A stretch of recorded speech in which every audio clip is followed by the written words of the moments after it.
Umusbong ng iba't ibang modus ngayong summer. Tinututukan ng PNP Anti-Cybercrime Group. Nasa Camp Crame ngayon si Allen Ibanez para sa buong detalye ng balitang yan. Allen? Papalapit na ang bakasyon kasabay ng Semana Santa ngayong taon. Dahil dito, binabantayan ng PNP Anti-Cybercrime Group ang digital world laban sa mga iba't ibang uri ng modus na maaring umusbong.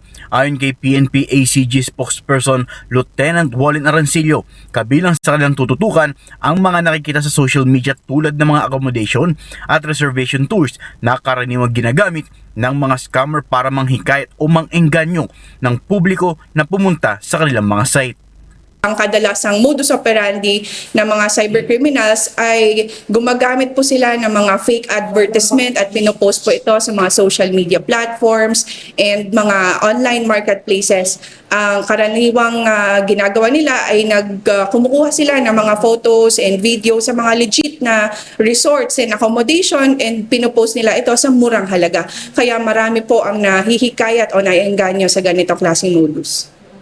Bukod dito, sobrang mura o tila bagsak presyo na ang mga alok sa accommodation at reservation tour pages para mas makahikayat ng mga mabibiktima at mapakagat ang mga target nito na makapagbayad sa kanila at bigla nilang maglalaho matapos makatanggap ang bayad.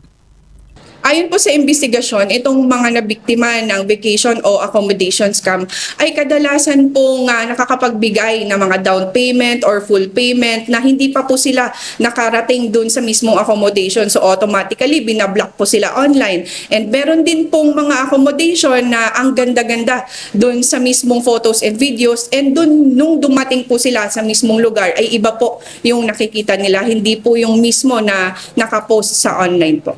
Paalala ng ACG, ugaliing magbasa muna ng mga reviews, i-double check ang mga pages online at agad ipagbigay alam sa otoridad kung may nakitang kahina-hinalang pages or websites upang mahuli ang mga scammers na maaaring maharap sa kasong paglabag sa Republic Act No. 10175 o ang Cybercrime Prevention Act of 2012.